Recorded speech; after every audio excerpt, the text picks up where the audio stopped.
Konser Boğaziçi Caz Korosu Saat 19 Ankara MEP Şure Salonu. Sergi Bir Yol Öyküsü İstanbul Pera Müzesi 22 Aralık 1 Mart 2020. Tiyatro Benim Adım Foyabah Saat 18 İstanbul Trump Kültür ve Gösteri Merkezi. Atölye Çok Kısa Bir Öykü Saat 12 Ahmet Mordem Sanat.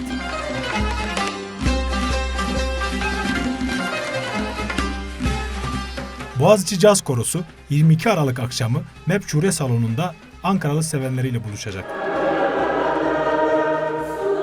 Boğaziçi Caz Korosu geçtiğimiz Mart ayında gerçekleştirdiği Avrupa turnesi kapsamında 5 ülke ve 8 farklı şehirde izleyenleri büyülediği ve performansıyla ayakta alkışlandığı gelenekselden çağdaşa uzanan zengin repertuarı ile 4 yıl aradan sonra MEP Şure Salonu'nda Ankaralı sevenleriyle buluşacak.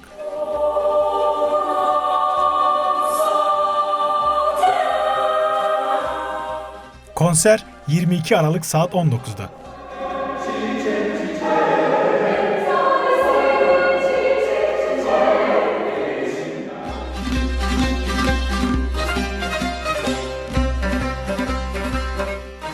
Bir Yol Öyküsü Fotoğrafın Ardından 180 Yıl sergisi 1839'da fotoğrafın buluşunun ilanı ve ilk fotoğraf gezisinin gerçekleşmesinin 180. yılında aynı rotayı günümüz teknikleriyle yeniden keşfeden fotoğraf sanatçılarının yorum ve bakış açılarını bir araya getiriyor.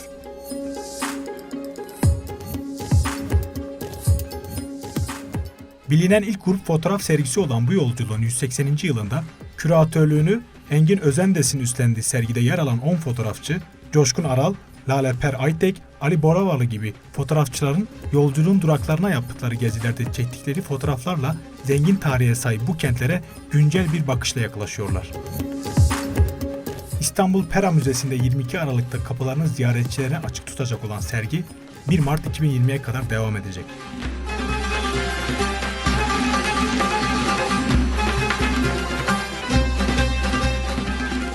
Frank Redros'un yazdığı, Sema Engin Edinsel'in çevirdiği ve Ayşenil Şamlıoğlu'nun yönettiği Benim Adım Foyabah oyunu izleyicileriyle buluşuyor.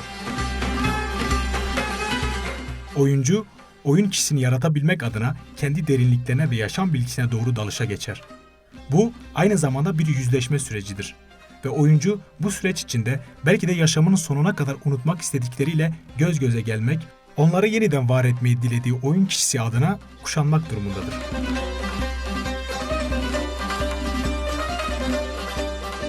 Böylesine can yakıcı, terletici, ürkütücü sürecin karşısında kimi oyuncular suyun üstünde yüzmeyi seçerler. Kimileri 10, kimileri 20, kimileri de 1000 metreye dalarlar.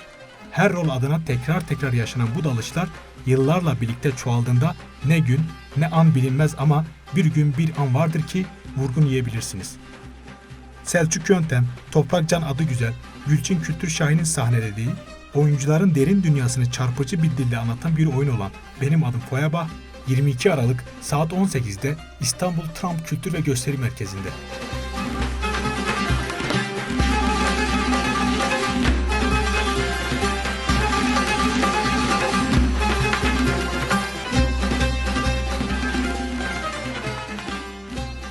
Kültür için alan 2019 kapanış etkinlikleri kapsamında Ravan Hasan Magarbeh Ahmet'e konuk oluyor.